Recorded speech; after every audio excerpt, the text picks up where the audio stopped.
हमारे जिस्म में लचक कितनी है। ओवरऑल अगर देखा जाए हमारा जिस्म किस कदर बेहतर है अपनी उम्र के लिहाज से, हमारे जोड़ों में लचक मोबिलिटी कितनी है। लचक का बेहतर होना हमारे जिस्म के लिए इंतहाई जरूरी है। उसकी वजह यह है, जिन लोगों के पट्ठों में कड़ाव होगा, जोड़ों में लचक नहीं होती, उनका चोट लगकर इंजरी के चांसेस, झटका लगकर चोट लगने के चांसेस बढ़ जाते हैं। इसलिए लचक को बेहतर रखना बहुत ही ज्यादा जरूरी है। तो आज की इस वीडियो में मैं आपको बताऊंगा कि किस तरह से आप अपने घर में रह के अपने ओवरऑल जिस्म को टेस्ट कर सकते हैं। आप अपने ओवरऑल जिस्म को जज कर सकते हैं कि आपके जिस्म की लचक का लेवल क्या है और आपके लिए आइडियल लेवल क्या होना चाहिए, और उस तक पहुंचने के लिए कौन कौन सी आपको वर्जिशों की जरूरत है। तो ये वीडियो एंड तक लाजमी देखिएगा, खासतौर पे वो लोग जिनकी उम्र 50 साल से बड़ी हो रही है, 50 साल से ऊपर जा रहे हैं, क्योंकि जैसे जैसे आपकी उम्र 50 साल से ऊपर जाती है आपका बैलेंस और प्रोप्रियोसेप्शन कम होना शुरू हो जाता है। और अगर इस पोजीशन में आपके जोड़ों में लचक नहीं है, पट्ठों में लचक नहीं है, तो गिरने के चांसेस और फ्रैक्चर होने के चांसेस बढ़ जाते हैं। तो वीडियो आपके लिए बहुत ही ज्यादा इंपॉर्टेंट है, एंड तक लाजमी देखिए। लचक का बेहतर होना हमारे लिए बहुत ही ज्यादा फायदेमंद होता है। उसकी वजह यह है, जिन लोगों के जोड़ लचकदार होते हैं, मसल्स में फ्लेक्सिबिलिटी प्रॉपर होती है, उनमें इंजरी के चांसेस, जोड़ों की पट्टों की दर्दों के चांसेस कम होते हैं उन लोगों की निस्बत जिनके जोड़ों में स्टिफनेस और रिजिडिटी होती है। आज के इस वीडियो के अंदर मैं आपको 5 ऐसे टेस्ट बताऊंगा जिसको आप खुद से अपने आप के फिटनेस के ये जो कंपोनेंट है फ्लेक्सिबिलिटी, इसको जांच सकेंगे। आपको पता चल जाएगा कि आपके जिस्म में लचक कितनी है। जैसे जैसे उम्र बढ़ती है लोगों का लचक की कैपेसिटी कम होना शुरू हो जाती है, यानी कि जिस्म में स्टिफनेस आती है। और वो लोग जो वर्जिश नहीं करते उनके जिस्म में भी लचक यानी कि स्टिफनेस बढ़ना शुरू हो जाती है, जिसकी वजह से उनके जोड़ों और पट्टों में दर्द होती है। तो ये जो टेस्ट है इसमें आसान चीज ये है कि आप खुद से अपने लेवल को पता चल जाएगा, आपको सेल्फ असेसमेंट हो जाएगी कि आपकी लचक का लेवल क्या है।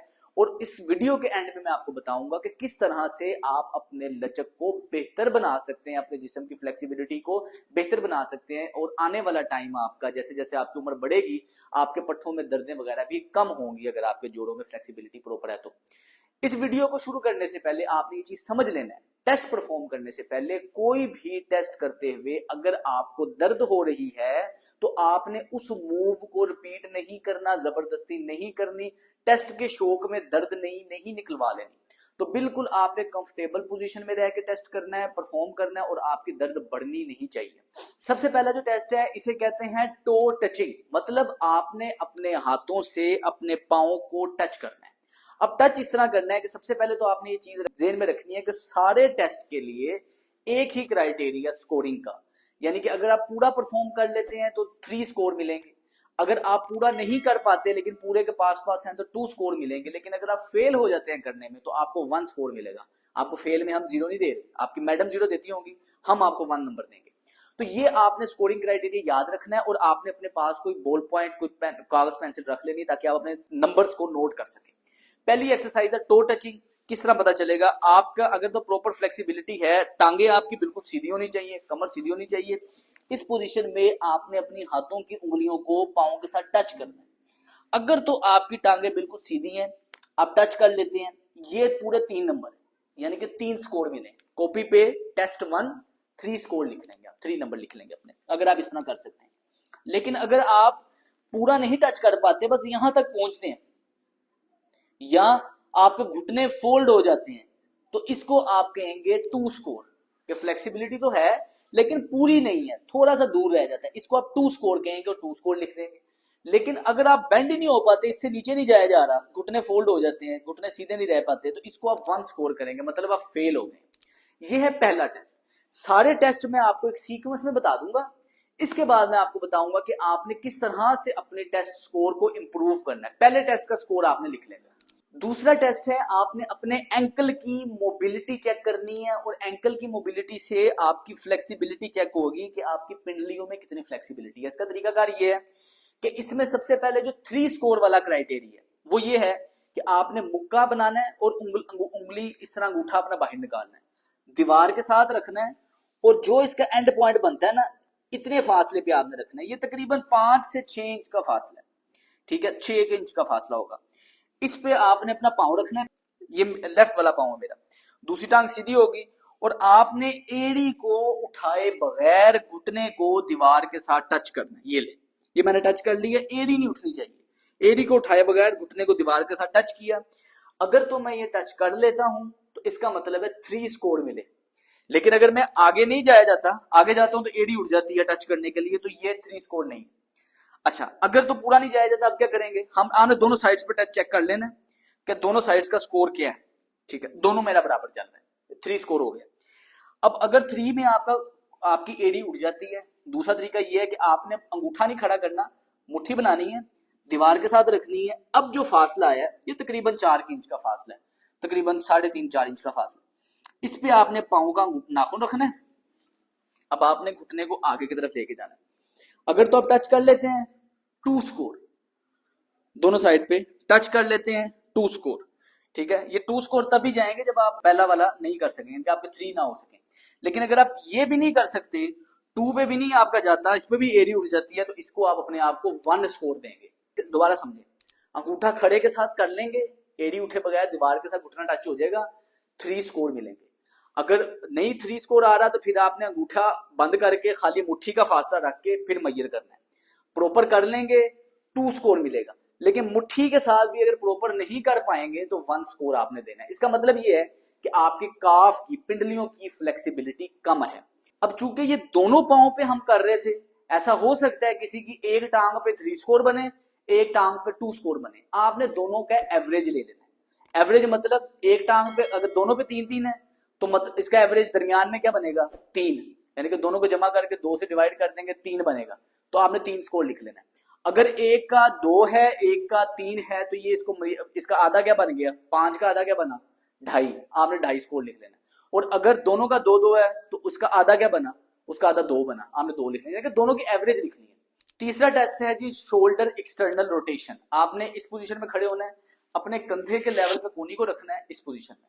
अब आपने करना यह है कि अपने बाजू को इस तरह दीवार के साथ टच करना है। और जो मेन चीज इसमें समझने वाली है कि साइड से आपका सर दीवार के साथ लगा रहेगा, कोहनी दीवार के साथ लगी रहेगी, और बाजू को आपने ऊपर लेके जाना है। ये अगर तो पूरा टच कर लेते हैं 3 पॉइंट, पूरा नहीं टच होता, बिल्कुल थोड़ा सा रह जाता है 2 पॉइंट। लेकिन अगर आपसे फोल्ड ही नहीं हो रहा, ऊपर को जा ही नहीं रहा, तो ये 1 पॉइंट, मतलब आप फेल हो गए। दोनों साइड्स पे करेंगे एक्सटर्नल रोटेशन, और उसके बाद आपने दोनों पॉइंट्स के स्कोरों को आपने एवरेज करके वो भी लिख लेना है अपने शीट के ऊपर। नेक्स्ट टेस्ट है अपनी हिप की टाइटनेस को चेक करने के लिए, इसको कहते हैं मॉडिफाइड थॉमस टेस्ट। आपने अपने किसी भी बेड के इस तरह किनारे पे आके बैठ जाना है।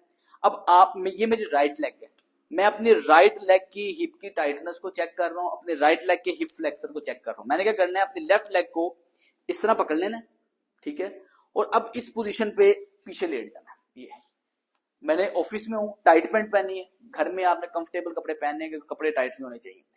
अच्छा, अब आपने करना ये है, इसमें देखने की टेस्ट क्या हो रहा है कि अगर तो आपका करने के बाद आपका ये वाली टांग बेड के साथ ही लगी है तो ये बनेंगे 3 पॉइंट, मतलब आपका हिप फ्लेक्सर की फ्लेक्सिबिलिटी अच्छी है।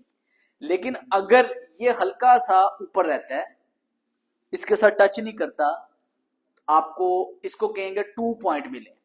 लेकिन अगर आप टांग सीधे किए बगैर टच ही नहीं कर सकते, मतलब यहां तक रहती है, ये वाला घुटना ऊपर रहता है, नीचे को जाता ही नहीं, मतलब ये वाले मसल आपके ज्यादा टाइट हैं या फेल है, 1 पॉइंट है। दोनों साइड पे आपने करके देखना। दोबारा देखें, ऐसा किनारे पे आए, अब मैं दूसरी टांग को चेक कर रहा हूं। इसको मैंने ऐसे घुटने को ऐसे पकड़ा और अब मैं पीछे लेट गया। अब ये वाली टांग मेरी जमीन के साथ लगी है और ये मेरा 3 पॉइंट बन गया। लेकिन अगर थोड़ी ऊपर होगी 2 पॉइंट बन गया, और अगर बिल्कुल नहीं टांग सीधी फोल्ड नहीं हो सकेगी तो ये 1 पॉइंट है जी, पूरा नीचे नहीं जा रही, ये 1 पॉइंट है। आपके बहुत ज्यादा टाइटनेस, और कोशिश करनी है कि इसके अंदर टांग को फोल्ड ही रखना है। आपने दोनों की एवरेज फिर से उसी डायरी के ऊपर लिख ली जिसके ऊपर आप पहले अपने बाकी स्कोर्स लिख रहे हैं। नेक्स्ट टेस्ट है हिप की रोटेशन को चेक करने के लिए, इसको फेबर टेस्ट कहते हैं। आपने क्या करना है, इस पोजीशन पे लेट के आपने एक टांग को दूसरी टांग के ऊपर इस तरह क्रॉस कर लेना है और ऐसे नीचे को फेंक देना है, बिल्कुल रिलैक्स रहना है। अब इसमें देखना ये है, ये वाली जो दूसरी टांग है ये ऐसे रोटेट नहीं होनी चाहिए। आपने इस टांग को देखना है कि ये वाला घुटना आया कि इस टांग के पैरेलल आ रहा है कि नहीं आ रहा। मतलब अगर आप इधर इस एंगल से देखें, आपको ये नजर आएगा ये वाला घुटना इस टांग के पास पास ही है, इस थाई के पास पास ही है, थाई में मैंने उठाया नहीं है, रोटेशन नहीं पैदा की, ऐसे मैंने किया बस। अगर तो यही पास पास है 3 पॉइंट है, अगर ये इधर है थोड़ा सा ऊपर है तकरीबन 4 के इंच ऊपर है तो इसको 2 पॉइंट कहेंगे, लेकिन अगर ये टाइट है बिल्कुल नीचे को आ ही नहीं रहा तो इसको 1 पॉइंट कहेंगे। और ये टेस्ट आपने दोनों साइड पे करके फिर आपने इसकी एवरेज लेनी है कि ये मुझे 3 पॉइंट मिले दोनों साइड पे। अगर यहां तक आएगा 2 पॉइंट है, अगर यहां तक आएगा 1 पॉइंट है, तो वो आपने अपने दोनों स्कोर्स को चेक कर लेना। तो ये 5 टेस्ट जब आपने परफॉर्म किए आपको पता चल जाएगा कि आपका कुल मिला के कितने स्कोर बनते हैं। वैसे 5 टेस्ट हैं, 3 टोटल पॉइंट है हर टेस्ट के, तो अगर आपके 12 से 15 स्कोर आते हैं तो इसका मतलब है कि आप एलीट है, आपके अंदर जो फ्लेक्सिबिलिटी है वो एलीट लेवल की, आपके मसल्स की लचक बहुत अच्छी है। लेकिन अगर ये 9 से 12 के दरमियान स्कोर बनता है, आपका कुल मिला के सारे टोटल का 9 से 12 के दरमियान बनता है, तो इसका मतलब है कि आपकी फ्लेक्सिबिलिटी गुड है, बहुत ज्यादा एलीट तो नहीं है लेकिन मुनासिब है, बेहतर है। अगर तो टोटल स्कोर 6 से 9 के दरमियान दरमियान आता है, इसका मतलब है कि आप एवरेज हैं, यानी कि बहुत अच्छा भी नहीं है, कोई बहुत बहुत मार के वाली बात नहीं है, आपके पट्टों में कड़ाव है, आप एवरेज हैं। और अगर आपका 6 से भी कम आता है स्कोर तो इसका मतलब ये है कि आप बिलो एवरेज हैं और बहुत ही ज्यादा जरूरत है जोड़ों पे मेहनत करने की, क्योंकि अभी से नहीं करेंगे आगे आने वाला टाइम बहुत ही ज्यादा मुश्किल गुजरेगा। वो लोग जिनको कोई टेस्ट बीच में परफॉर्म करते हुए दर्द निकलती है वो उस टेस्ट को स्किप कर देंगे, स्किप करेंगे तो उसमें फेल होंगे, फेल होंगे तो उसका स्कोर 1 खुद लिखेंगे, लेकिन करना तब है जब आपको दर्द ना हो। ये कुल मिला के वो 5 टेस्ट है जिससे आपको अपने फिटनेस का लेवल पता चल जाएगा। और अब मैं सीक्वेंस वाइज आपको बताऊंगा कि अगर आपके टेस्ट स्कोर कम आता है कुछ दिन आप कौन कौन सी वर्जिशें करें, आपका टेस्ट स्कोर भी बेहतरी की तरफ आएगा और आपकी तबीयत में भी फर्क पड़ेगा।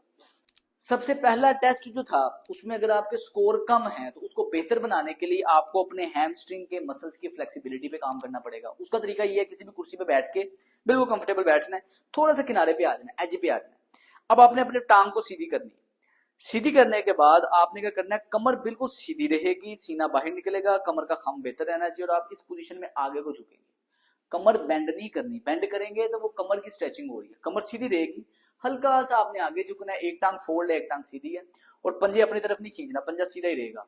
तो इस पोजीशन में आप देखेंगे कि आपकी हैमस्ट्रिंग के यानी कि इधर से पीछे पूरे मसल के अंदर आपको खिंचाव फील होगा। 30 सेकंड तक आपने रोक के रखना है और ये चीज दोनों टांगों पे करनी है। और दिन में आप किसी भी टाइम में कर सकते हैं, 5-6 दफा आप ऑफिस में करें, घर में आए करें, खाना खाने से पहले कर लें, पूरे दिन में 5-6 दफा आपने करना, 30-30 सेकंड दोनों टांगों में होल्ड करके रखना और इससे आपके बड़े ही ज्यादा मसल में फ्लेक्सिबिलिटी आएगी। दूसरा टेस्ट था आपके एंकल की मोबिलिटी को चेक करने के लिए। इसमें हमारे जो काफ के मसल है उसकी टाइटनेस की वजह से ये मोबिलिटी प्रॉपर नहीं होती। इस स्कोर को बेहतर बनाने के लिए आप क्या करेंगे, किसी ईंट को लेके, ये फर्ज करें कोई ईंट है, ये हमारे पास योगा ब्लॉक है, आपने फर्ज करना कोई ईंट है, ईंट के साथ कर सकते हैं, एड़ी जमीन के साथ लगी रहेगी, पंजा आपने इसके ऊपर रखना है, नंगे पांव आपने इस काम को करना है और आपने घुटने को आगे की तरफ लेके आना है। अगर आप मुझे सामने से देखें, घुटना आगे की तरफ आएगा, एड़ी जमीन से नहीं उठनी चाहिए। शुरुआत में इसमें आपकी लचक कम होगी तो आपसे पूरा तरीके से आगे नहीं जाया जाएगा, लेकिन आहिस्ता आहिस्ता जैसे जैसे आपकी लचक में बेहतरी आएगी आप अपने घुटने को आगे रख सकते हैं, घुटना आगे जाना शुरू हो जाएगा एड़ी उठे बगैर। अब मेन फोकस इसमें यह रखना है कि घुटना सीधा आगे जाए, अंदर की तरफ ना जाए। अंदर की तरफ जाएंगे तो वो घुटने के ऊपर अननेसेसरी लोड आ रहा है, सीधा आगे की तरफ रहेगा जिसकी वजह से काफ के मसल में खिंचाव आएगा और ये करनी दोनों साइड पे ही है। और हमारे जो पिंडली का मसल है इसको सेकंड हार्ट कहते हैं, दिल की तरह पंप होता है। इसमें टाइटनेस की वजह से आपका पोस्चर खराब रहता है, चलते फिरते खड़ाव आता है और बाद में इसकी वजह से घुटनों में भी दर्द आती है। कोशिश करिए पट्ठा नरम रहे। तो ये वर्जिश आपने रोजाना दोनों टांगों पे करनी है और 30-30 सेकंड के लिए एक टाइम में करेंगे और पूरे दिन में 4-5 दफा जब जब आपको टाइम मिले, मौका मिले, किचन में, हाउस वाइफ है, ऑफिस में, आप ईंट के साथ ये वाली एक्टिविटी कर सकते हैं। तीसरे टेस्ट के स्कोर के अंदर क्योंकि हमारे शोल्डर की रोटेशन चेक हो रही थी, इसके अंदर आपने अपने शोल्डर की मोबिलिटी को बेहतर बनाने के लिए आपको एक अदद पीवीसी पाइप चाहिए। ये आम पानी की वायरिंग का पाइप मिल जाता है। आपने इस तरह इस पाइप को पकड़ना है, जिस तरह तलवार पकड़ते हैं इस तरह पकड़ना है। अब अपनी कोहनी को ऐसे फोल्ड करना है, ये अब ये इसको नीचे की तरफ रखा हुआ है और दूसरे हाथ से नीचे से इसको ऐसे पकड़ लेना है। अब जब पकड़ेंगे आप इसको हल्का सा ऐसे खींचेंगे, आपको अपने शोल्डर के अंदर काफी ज्यादा स्ट्रेच फील होगा। कोहनी बाहर को भी करके कर सकते हैं, अंदर को करके कर सकते हैं, लेकिन करते हुए दर्द नहीं होनी चाहिए। दर्द होगी रोक देंगे, उतना करेंगे जिसमें पेन फ्री हो। और ये दोनों साइड पे आपने अपनी मोबिलिटी को बेहतर बनाना है ताकि आपकी शोल्डर की मोबिलिटी बेहतर होगी रोक के आपने 30 सेकंड के लिए रखना है और दिन में 5 से 6 दफा ये वाली एक्टिविटी करनी है। इसके साथ दूसरी एक्टिविटी ये है, इसी पीवीसी पाइप को आपने इस तरह ऊपर वाले हाथ से नीचे पकड़ाना है, ऐसे पकड़ लेना है। अब ये नीचे वाले हाथ को ऐसे नीचे खींचना है ताकि ऊपर स्ट्रेच आए, इसको ऊपर खींचना है ताकि नीचे स्ट्रेच आए। ये इस तरह आपने सीसा मूवमेंट करनी है, नीचे से ऊपर, ऊपर से नीचे, एक आधा मिनट बस आपने ये करनी है। ये हाथ नीचे हो जाएगा, ये ऊपर हो जाएगा, ये मूवमेंट करनी है ताकि आपकी शोल्डर की मोबिलिटी में बेहतरी हो और इसे करते हुए आपको दर्द नहीं होनी चाहिए। और ये भी आपने दिन में 1-1 मिनट के लिए बस कर लें, इससे आपकी शोल्डर में बहुत ज्यादा फायदा होगा। चौथे टेस्ट के स्कोर को बेहतर बनाने के लिए, क्योंकि इसके अंदर आपकी हिप की टाइटनेस और हिप फ्लेक्सर को हम चेक कर रहे थे, आपको चाहिए कि किसी भी बेड के ऊपर इस पोजीशन पे आएंगे, एक टांग आगे एक टांग पीछे। अब आपने क्या करना है कि ये समझना है, मैं अपने मरीजों को समझाता है इस तरह कि फर्ज करें कि आपकी दुम है और आप उस दुम को नीचे को खींच रहे हैं, मतलब ये जब आप नीचे को खींचेंगे तो आप देखेंगे कि आपका इसके अंदर रोटेशन आएगी, पेल्विस में रोटेशन आएगी और सामने इस मसल के अंदर खिंचाव आएगा। इस पोजीशन में इसको रोक के रखना है और रोकना आपने 30 सेकंड है। हर वर्जिश का तकरीबन क्राइटेरिया वही है, 30-30 सेकंड तक आपने स्ट्रेच को रोक के रखना है और दिन में 5 से 6 दफा करना है। फिर कमर बाहर निकाली, फिर इसको ये किया ताकि कमर आपकी अंदर की तरफ है, दुम नीचे को खींचनी है और दोनों साइड पे इस एक्टिविटी को करना है। ये टांग ऊपर, ये टांग नीचे, और ये जिन लोगों को घुटने में दर्द है, नीचे वाले घुटने पे प्रेशर आता है, तो वो बड़े एहतियात से करेंगे, दर्द बढ़नी नहीं चाहिए, करना बेड पे है, नरम सरफेस पे है। दोनों टांगों भी एक्सरसाइज करेंगे। इसके बाद जो नेक्स्ट एक्सरसाइज है वो ये है कि हमने अपनी हिप की मोबिलिटी को बेहतर बनाना है। उसके लिए सबसे पहले तो ये बिल्कुल एक आम सी एक्सरसाइज है जिसको हम कहते हैं कि एक टांग आपने ऐसे फोल्ड करनी है, एक टांग आपने बाहर निकालनी है। अब आपने क्या करना है, जो टांग स्ट्रेट है इसके ऊपर आगे की तरफ आप खिंचाव करेंगे, अपनी कमर को आगे की तरफ खींचेंगे, ये वाले मसल में खिंचाव आ रहा है, नीचे हैमस्ट्रिंग के मसल में खिंचाव आ रहा है। ये 30 सेकंड तक आपने दोनों साइड पे इस एक्सरसाइज को रिपीट करना है। और लास्ट हिप जॉइंट की मोबिलिटी को बेहतर बनाने के लिए जो वर्जिश है 5वें टेस्ट के लिए वो ये है कि आपने घुटने को इस तरह किया, ये फोल्ड किया, ये फोल्ड किया, ये इसको भी आपने 1 से 2 मिनट के लिए सारे दिन में रिपीट करना है। हाथ आपके पीछे होने चाहिए, बिल्कुल कंफर्टेबल पोजीशन में रह के आपने करना है, करते हुए दर्द बढ़े ना। इस एक्सरसाइज को 90-90 कहते हैं। तो इससे आपकी हिप की मोबिलिटी के अंदर काफी ज्यादा बेहतरी आती है और आपकी तबीयत में भी फर्क पड़ता है। अब आपने करना ये है कि ये सारे टेस्ट सबसे पहले परफॉर्म करें, परफॉर्म करने के बाद अपने स्कोर लिखें और जिस जिस टेस्ट के अंदर वीकनेस है उसको इस एक्सरसाइजेस की मदद से आप बेहतरी की तरफ ला सकते हैं। उम्मीद करता हूं वीडियो आपके लिए फायदेमंद रही होगी। मेरा नाम है सलमान फिरोज। अस्सलाम वालेकुम।